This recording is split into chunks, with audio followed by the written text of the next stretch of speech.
A girl in a rose-pink dress was praying through sobs on a cold bench, and the millionaire who stopped to help her just discovered his signature destroyed everything she was praying for. Harry Burge spent 31 years single, building walls so high no one could hurt him, until Vivian Warfel's tears cracked something open he'd buried since his mother died on a street just like this one. But love born from guilt doesn't survive exposure. And when his rival leaked their story, twisted photos, fabricated headlines, threats that turned her into a target, he had to choose between protecting her by walking away or loving her enough to let her decide her own fate. And what happened next in that 3-month silence will wreck you. The cafe smelled like burnt espresso and desperation. Harry noticed that first before the cramped tables, before the peeling paint on the window frames, before he spotted Vivian behind the counter in a faded apron, dark circles under her eyes, making her look like she'd aged 5 years in 3 months. When she saw him walk in, she froze. Just for a second, a fraction of a heartbeat where something vulnerable flashed across her face. Then her shoulders squared, her expression smoothed out, and she went back to pouring coffee like he was just another customer. Like they hadn't spent yesterday morning promising to try. "Vivian," he said, reaching the counter. "What can I get you?" Her voice was flat, professional. "I came to check." "Don't." She set the coffee pot down, harder than necessary. "You don't need to explain. You can't fix what broke." The words hit him like a slap. "I'm not trying to—" "Aren't you?" She finally looked at him. Really looked at him, and there was something raw in her eyes. "You sent me a text at 6 this morning. A whole confession about my brother's case, about your signature, about how sorry you are. Then you said you'd explain everything tonight." She laughed, but it sounded hollow. "Except now you're here 12 hours early, looking like you want me to forgive you before you've even finished apologizing." Harry opened his mouth, closed it. She was right. "I don't need your guilt, Harry." She grabbed a towel, started wiping down the espresso machine with sharp, angry movements. "I don't need you showing up at my job, disrupting my shift, trying to fix me like I'm another business problem. That's not what I'm— Then what are you doing here?" Good question. He'd told himself he was checking on her, making sure she was okay. But standing here now, watching her build walls in real time, he realized he'd come because he couldn't stand the silence. Couldn't stand knowing she was angry and not being able to do something about it immediately. Which was exactly the problem, wasn't it? "You're right," he said quietly. "I'm sorry." She paused mid-wipe, suspicious. "For what?" "For not waiting until tonight, for trying to rush your reaction, for being so bad at sitting with discomfort that I had to come here and make it your problem." Something in her expression softened, just slightly. "Your coffee's terrible," she said finally. "What?" "The coffee you order when you're not stalking me outside. Black, no sugar. It's terrible. Life's too short for bitter coffee." Despite everything, he almost smiled. "Noted." She poured him a cup anyway, with cream and 1 sugar he noticed, and slid it across the counter. He reached for his wallet, but she waved him off. "It's on the house," she said, then quieter. "Consider it payment for the thing you did with my brother." Harry pulled out his phone, found the document he'd prepared, and slipped it under her cup. A business card, his lawyer's direct line, a note in his handwriting. "He'll help, no strings, no expectations." Vivian stared at it but didn't pick it up. "I can't accept this," she said. "You don't have to, but it's there if you need it." "Harry, I know you don't trust me right now. I know I've given you every reason not to. But your brother deserves a real defense, and my lawyer is the best." He paused. "This isn't about us. It's about fixing what I broke." She still didn't touch the card, didn't even look at him as he turned to leave. But as he reached the door, her voice stopped him. "Tonight, 7. Don't be late." It wasn't forgiveness, but it was something. Harry didn't see the man with the camera sitting 3 tables over, phone angled just right to catch him leaning across the counter, Vivian's face soft in the morning light. Didn't see the photo upload to social media with the caption, "Burge and Mystery Woman, Trouble in Paradise." By the time he was back in his car, it had 30,000 views. The call came at 6:47 p.m., 13 minutes before Harry was supposed to pick her up. Viv? Her brother's voice was breathless, crackling through the prison phone. Someone's helping. I don't know who, but my lawyer just showed up. A real one, not the public defender. And he said the case is being reopened. They're looking at Trent and Kovac. They were actually listening to me. Vivian sat on the edge of her bed, still in her cafe uniform, and felt something complicated twist in her chest. Relief, gratitude, and underneath both, a hot, bitter anger she didn't want to examine too closely. That's amazing, Micah, she managed. I know. They said I could be out in weeks if this goes through. Weeks, Viv, I can finally come home. She should be celebrating, should be crying happy tears, calling her aunt, making plans for his homecoming. Instead, she sat in silence after the call ended, staring at the business card she'd slipped into her pocket at the cafe. It had taken one phone call from a millionaire to move the world.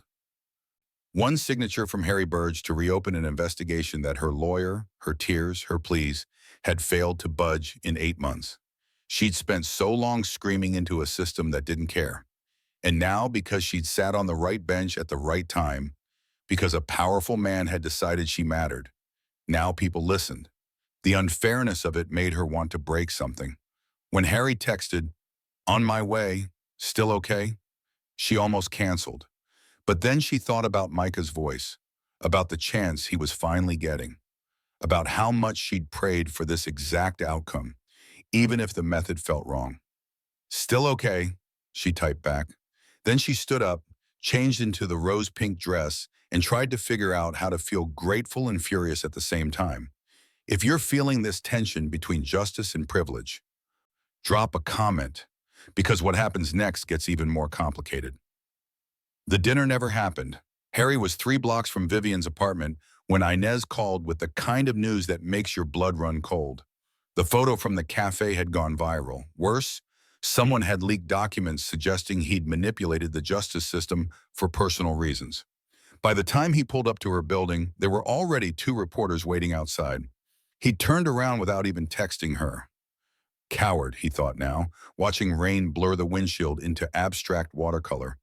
He'd been driving for an hour with no destination, no plan, just the need to move because sitting still meant thinking. And thinking meant confronting the fact that he'd done it again.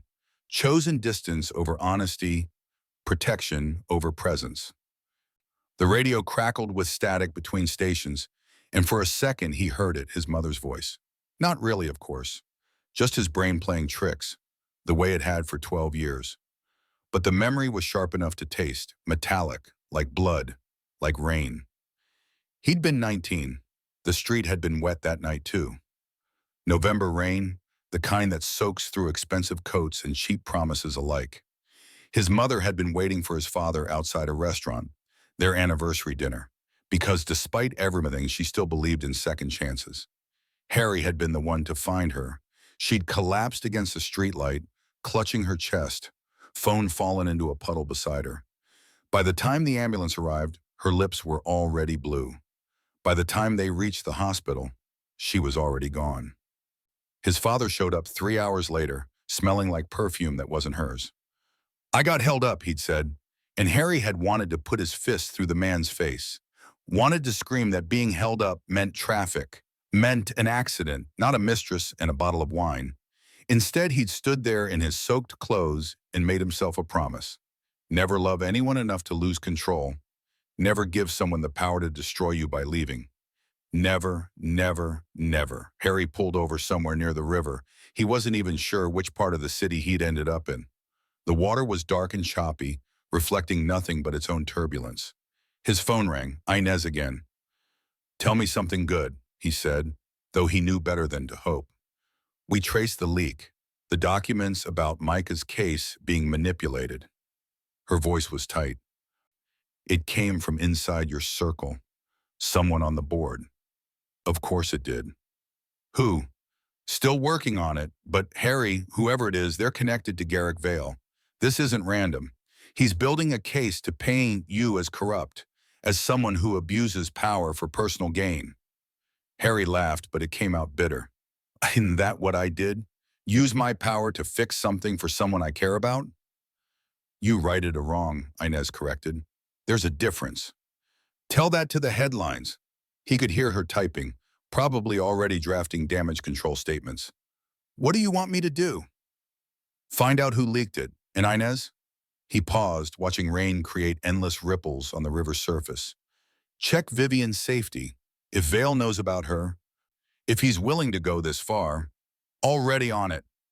He hung up and sat in the silence, listening to rain drum against the roof of his car. His reflection in the rearview mirror looked like a stranger, exhausted, uncertain, human in a way that felt almost painful.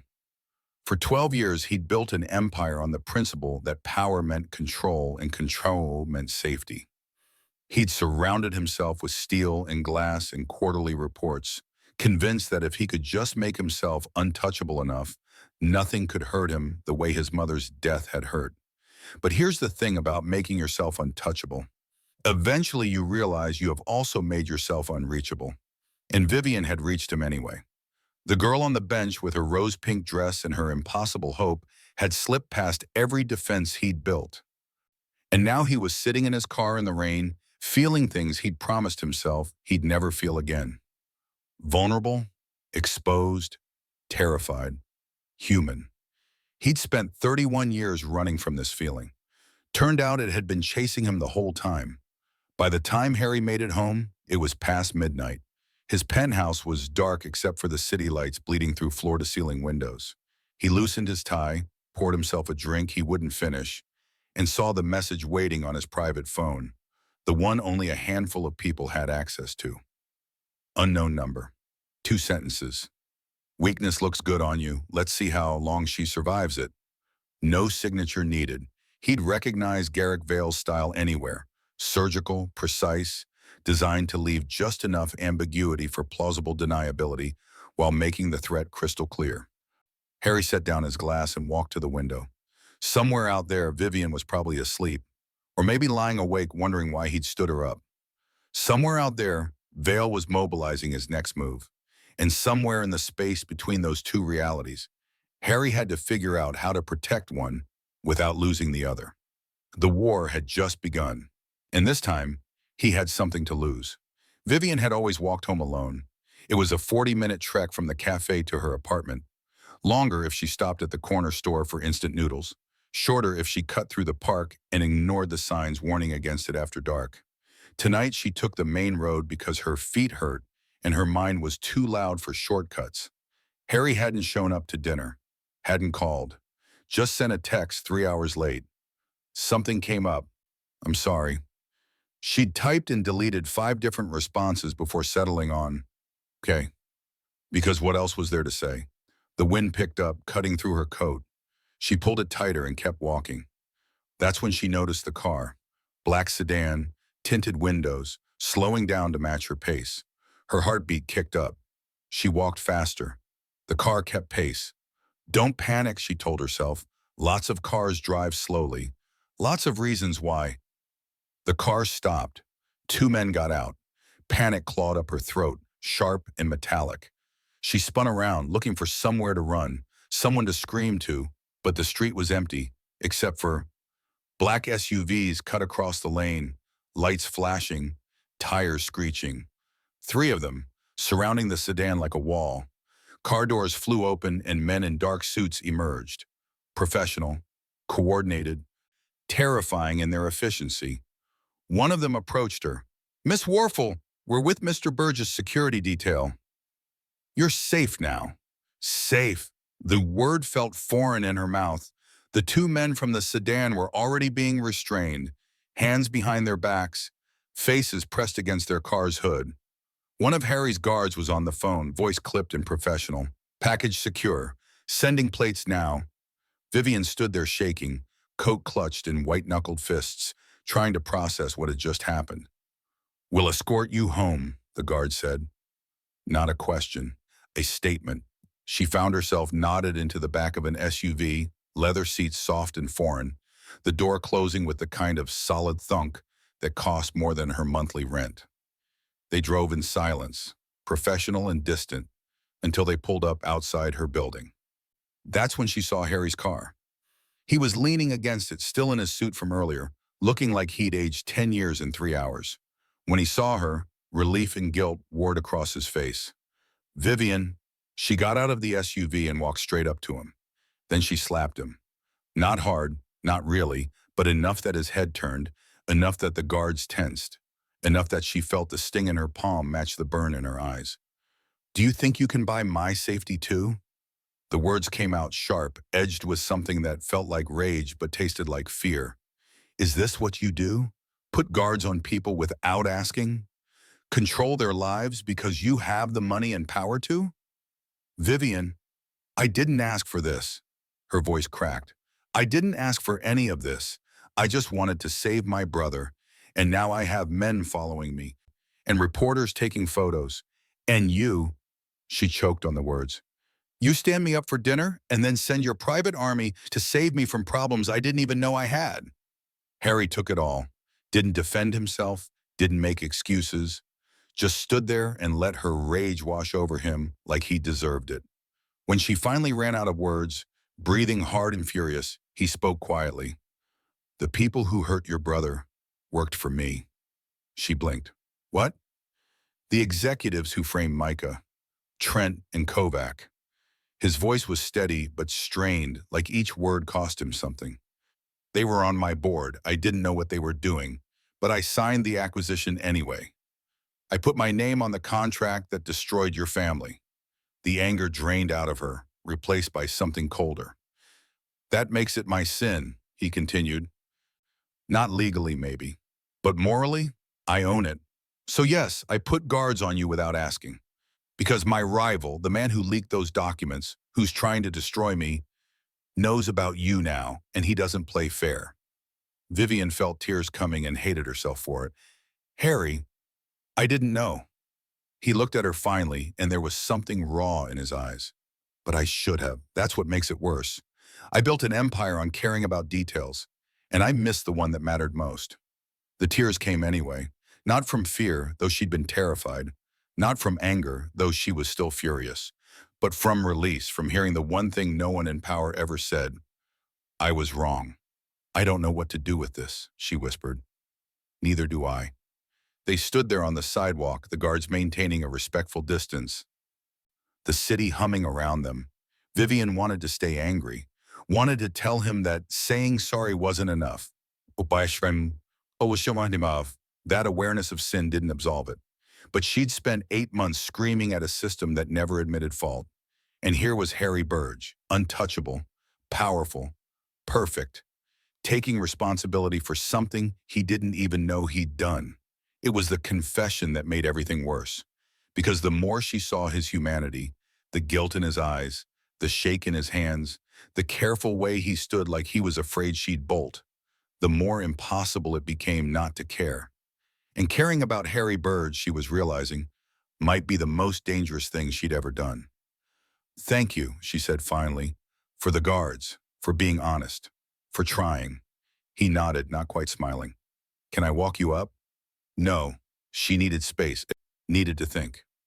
But Harry, yeah? Tomorrow, same cafe. We need to actually talk. I'll be there. This time she believed him. Harry showed up the next day at 6 a.m. Vivian saw him through the cafe window as she was setting up, sitting in his car across the street, just watching. Not in a creepy way, but in a way that suggested he was working up the courage to come inside. He didn't. The next day, same thing, and the day after that. By the fourth day, he finally came in, ordered a black coffee, sat in the corner with a book he clearly wasn't reading, left after an hour without saying a word. It became a routine. Every morning, Harry would arrive at opening, order something he barely touched, sit in the corner booth, and just exist.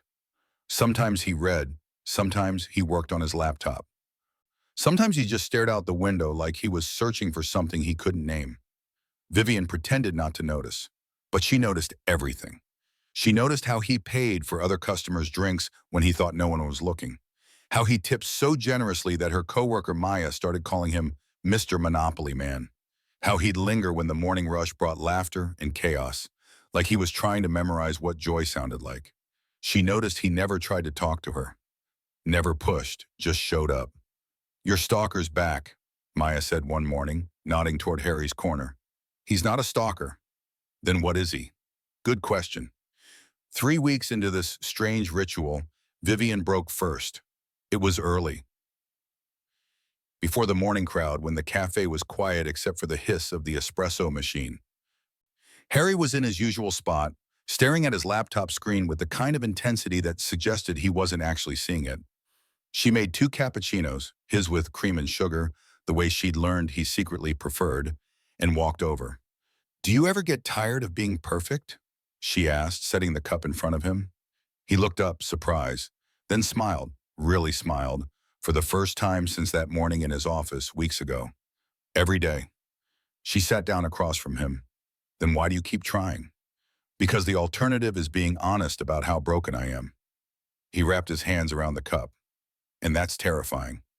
More terrifying than sitting in a cafe for 3 weeks hoping the barista will notice you?" "Yes, actually." Despite everything, she laughed. It felt strange, foreign and rusty, like a muscle she'd forgotten how to use.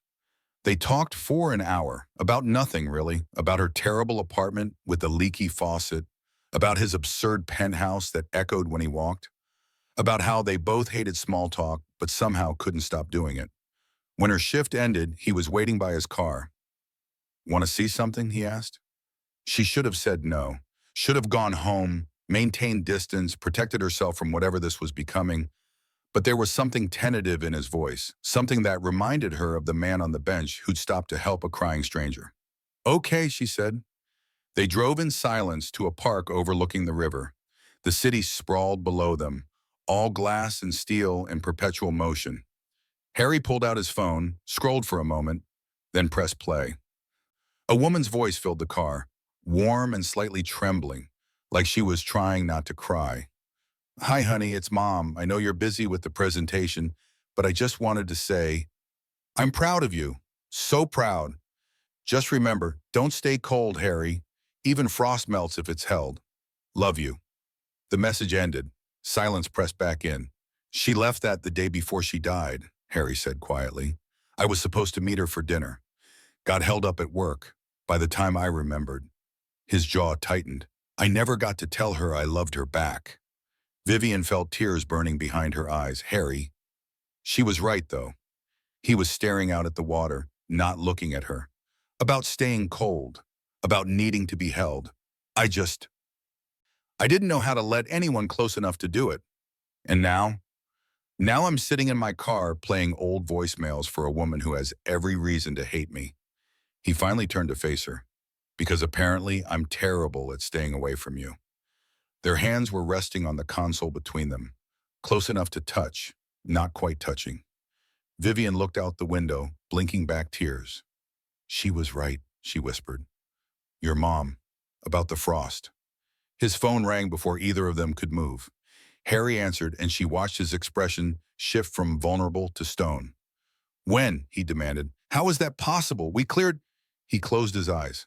"I'll be there in 20 minutes. He hung up and sat there for a moment, hands gripping the steering wheel. "Mike is being rearrested," he said finally. Garrick Vale found a way to reopen the case with new charges. Vivian felt the world tilt. "What? How can he—" "Because he's not interested in justice." Harry's voice was cold now, businesslike. "He's interested in destroying me, and your brother is leverage." Just like that, the moment shattered. Harry drove her back to the cafe, both of them silent, the warmth from earlier replaced by grim determination. When she got out, he caught her hand. "I'll fix this," he said. "You can't fix everything. Watch me." But as she watched him drive away, Vivian realized something. Harry Burge thought love meant protection, thought caring meant control. He was going to war for her, and she wasn't sure either of them would survive it. If you're still with me after all this chaos, hit that subscribe button, because the war between Harry and Vale is about to explode in ways you won't see coming. The headlines hit before Harry even made it to his office. Millionaire manipulates justice for woman's family. Burge Corp under investigation for corruption. No man should play God, says industry leader Garrick Vale. His phone was already blowing up. Board members, lawyers, PR teams, all demanding to know what the hell was happening. Inez met him at the elevator, tablet in hand, face grim. "It's bad," she said without preamble. Define bad. Vail leaked everything, the acquisition, Micah's case, your connection to Vivian. He's got senators calling for investigations, journalists digging through every contract you've signed in 5 years, and she hesitated. Photos.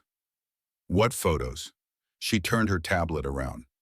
There he was with Vivian at the cafe, the angle making it look intimate, his hand covering hers, her smiling at him. Another of them in his car, sitting close. They weren't doctored exactly, just edited for maximum damage. Below each image, thousands of comments.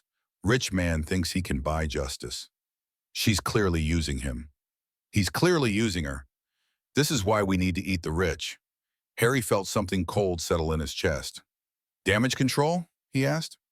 We're trying, but Vale's playing this perfectly. He's positioned himself as the moral authority, the man willing to speak truth to power. Inez swiped to another screen.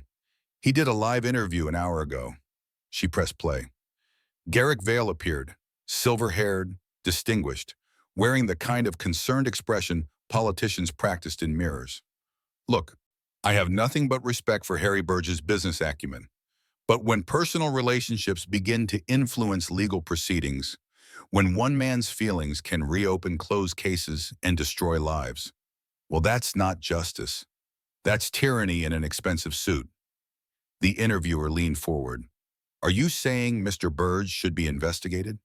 I'm saying no man should plague especially not one with this much power. Harry closed his eyes. It was brilliant, really. Vale had taken Harry's attempt to right a wrong and reframed it as abuse of power, had taken his protection of Vivian and painted it as corruption, had taken the first good thing Harry had let himself feel in 12 years and weaponized it. Get me a conference room, Harry said, and summon the board. The meeting was a massacre. Harry walked into a room full of people he'd made wealthy, people whose careers he'd built, people who owed him everything, and saw only betrayal. This is unacceptable, Marcus Trent said, and Harry felt rage spike hot and immediate because Trent was saying this. Trent, who'd framed an innocent man. You're fired, Harry interrupted. Trent blinked. Excuse me? You're fired. Security will escort you out after this meeting. Diane Kovac, too. He looked at each board member in turn. Anyone else want to lecture me about acceptable behavior? Silence. But it wasn't the respectful kind. It was the silence of people calculating, weighing, deciding how much loyalty cost versus how much damage control was worth. Harry, Sandra Chen said carefully. She was his CFO, had been with him since the beginning. We need to address this systematically. Vale has orchestrated a comprehensive attack. We can't just... He hasn't orchestrated anything, and Harry cut in. He's revealed what was already there. Corporate fraud, falsified data, executives who turned my company into their personal playground. He pulled out a folder Inez had compiled. Months of investigation. All the dirt they'd uncovered on Trent and Kovac's schemes. This is what we're addressing. Publicly. Today. That's suicide, someone muttered. No, that's accountability. The next 6 hours were brutal. Harry fired 4 executives, issued public apologies, turned over evidence to prosecutors, held a press conference where he admitted, on camera to the entire world, that his company had failed in its oversight, that innocent people had been hurt, that he took full responsibility. He didn't mention Vivian by name, didn't mention Micah, just laid out the facts. His corporation had enabled fraud. He'd discovered it. He was fixing it. Vale, of course, had a response ready by evening news. Grand gestures don't excuse the pattern, he told reporters, all sympathetic understanding. Mr. Burge wants us to believe this was an isolated incident. But ask yourself, how many times has he used his power to manipulate outcomes we don't know about? The question hung in the air, poisonous and impossible to disprove. By evening, new photos surfaced. More of him and Vivian, these ones clearly edited to look more intimate than they were. Her leaning into him touching her face. All fake, all effective. Harry watched the coverage from his office, city lights spreading below him like a circuit board of consequences. His phone buzzed, unknown number. You're making this too easy. The girl or the empire? Choose. He knew who it was from, knew what Vale was really saying. End this with Vivian, or I'll destroy everything you've built. Harry stared at the message for a long time. Then he texted Vivian. We need to talk. Tonight. The bench. Her response came immediately. I saw the news. I'm already there. For the first time in his life, Harry Burge understood what it felt like to be truly powerless. Because he had all the money in the world, all the influence anyone could need, but he couldn't protect her from his proximity. And that realization was going to destroy them both. The bench looked smaller than he remembered. Or maybe he just felt larger, too big, too visible, too much of a target with Vivian sitting anywhere near him. The reporters had already spotted him, 3 of them lurking across the street with cameras, waiting for a story they could weaponize. Vivian was sitting exactly where he'd first seen her, hands folded like she was praying again. She wasn't crying this time, just waiting. Harry sat down beside her, careful to leave space between them. You shouldn't be here, she said quietly, not looking at him. I had to see you one last time. The words settled between them like stones. She turned to him then, eyes red-rimmed but dry. One last time? Harry wanted to reach for her hand, wanted to tell her that they could fight this, that love was worth the casualties, that he'd burn his entire empire down before letting Vale hurt her. But wanting and doing had always been his problem. I've spent 31 years building something, he said instead. Power, control, a life where I never had to depend on anyone or let anyone depend on me. And then I met you. Harry, let me finish. He forced himself to look at her, really look at her. The rose-pink dress was wrinkled from her shift. There was a coffee stain on her sleeve. She was exhausted and beautiful, and everything he'd spent his whole life avoiding. You were supposed to be a season. A moment. Something I'd remember fondly and move past. Her lip trembled. And now? Now I'm realizing that some people aren't seasons. His voice cracked. They're climates. They change everything, and I can't. He stopped, started again. Vivian, every day you're near me, Vale gets more ammunition, more ways to hurt you. Today it was photos. Tomorrow it might be worse. I don't care, but I do. The words came out harsher than he intended. Don't you get it? You being with me puts a target on your back. Your brother's case gets dragged through the media. Your life gets dissected by strangers. Everything about you becomes a weapon someone can use against me. So what are you saying? Harry felt something break inside his chest. This was it, the moment where he became his father, choosing cowardice over courage, distance over presence, safety over love. You meant a season, not a future. The lie tasted like ash. Vivian's eyes widened, then narrowed. She stood up slowly, and for a second he thought she might slap him again. Hoped she would, actually, because physical pain was easier than this. Instead, she pulled something from her pocket, his handkerchief, the one he'd offered that first night. She folded it carefully and set it on the bench between them. Then this is where it ends, she said. Vivian, no. Her voice was steady now, terrifyingly calm. You don't get to do this halfway. You don't get to break my heart and then say my name like it hurts you too.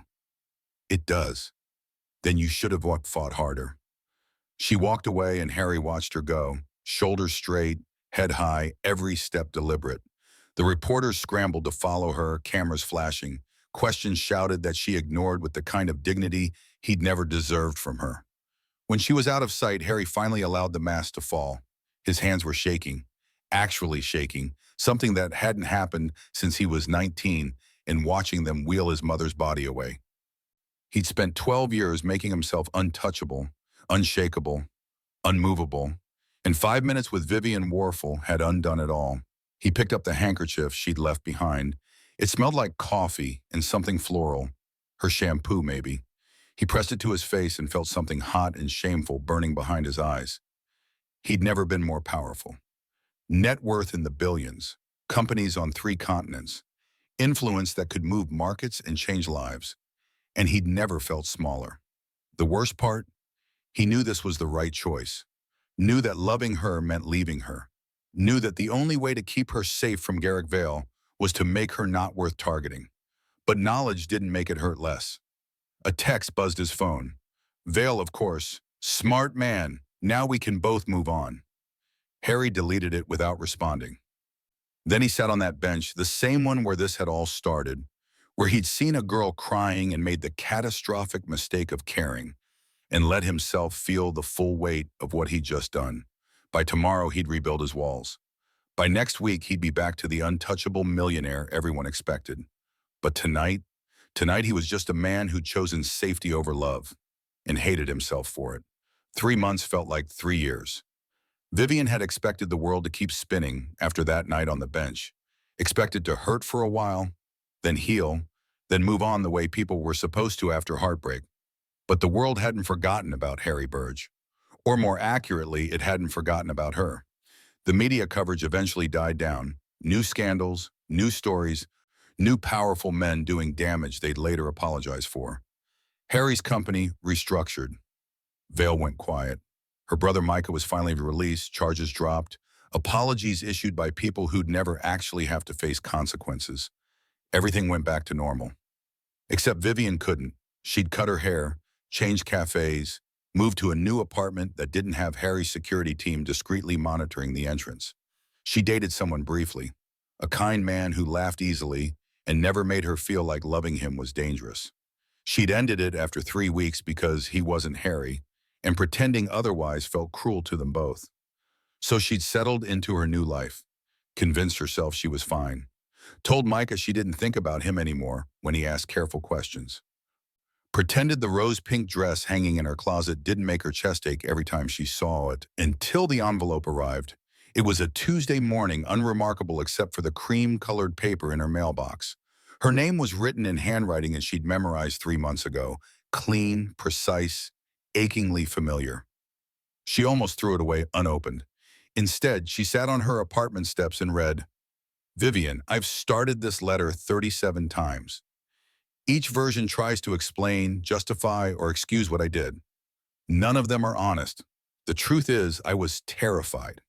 Not of Garrick Vale, not of losing my company, but of watching you get hurt because of me, of becoming another person who promised to stay and then left you alone with the consequences. My mother used to say that frost melts if it's held. I spent 31 years proving her wrong. Then I met you, and suddenly I understood what she meant. You didn't melt my frost. You made me want to. That's what scared me most. The night you cried on that bench, I learned what being alive feels like, not just existing or succeeding or surviving, but actually feeling something that mattered more than control. I don't know if you'll ever forgive me for choosing safety over us. I don't know if I deserve your forgiveness, but I do know this.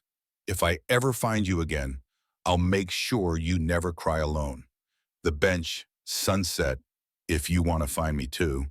Vivian's hands were shaking by the time she finished. She looked up from the letter and froze. Across the street, beneath the same flickering streetlight where this whole impossible thing had started, Harry waited. No security detail.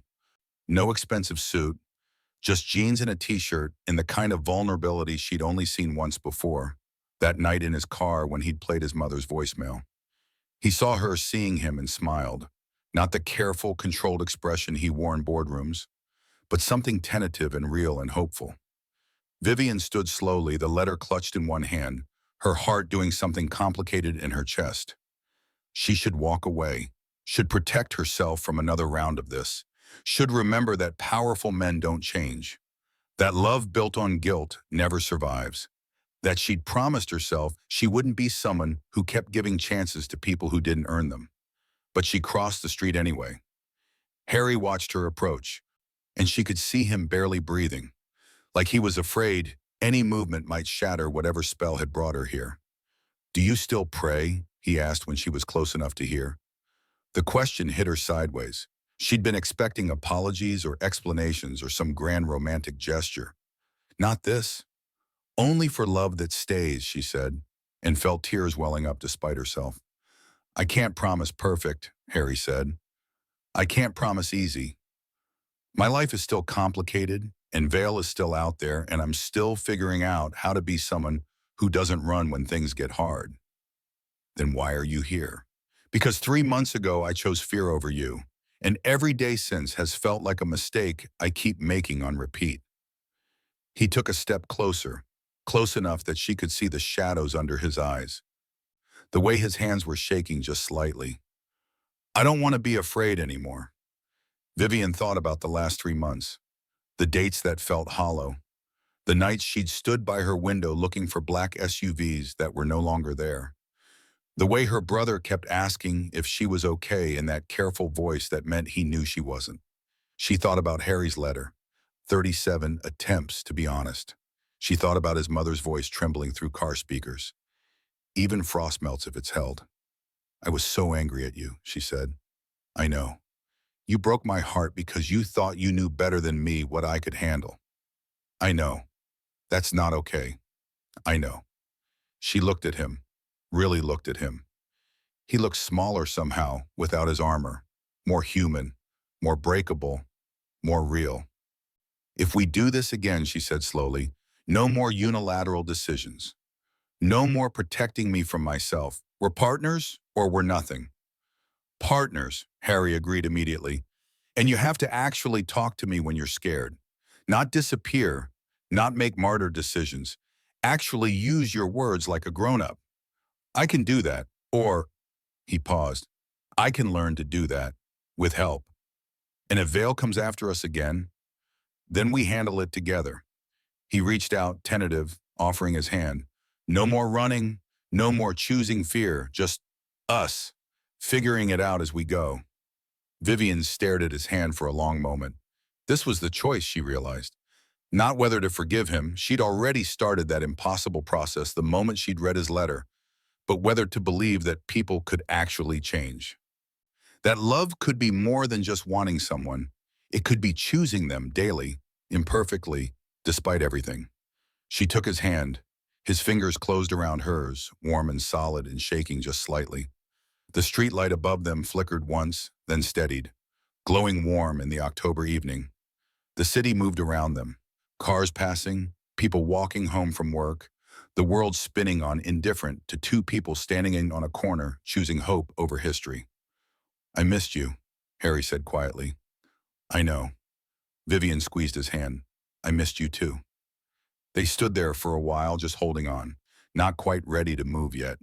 There would be time later for talking about Vale, about the media, about how to navigate a relationship when one person had billions and the other had student debt and trust issues.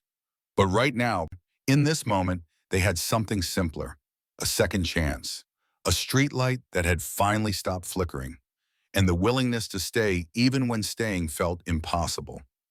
So what now? Vivian asked. Harry smiled, that real smile she'd only seen once before. Now we go get dinner. Actually show up this time. Revolutionary. I'm told I need to work on my follow-through. She laughed, and it felt like breathing after holding her breath for 3 months. Okay then, let's go. They walked down the street together, hands linked, neither one quite believing this was real, but both choosing to try anyway. And somewhere above them, though neither would ever know it, a window closed as Garrick Vale watched them go, already calculating his next move. But that was a problem for tomorrow. Tonight, Harry and Vivian were just two people who'd found each other in the wreckage, held on through the storm, and decided that love, messy and imperfect and terrifying as it was worth the risk.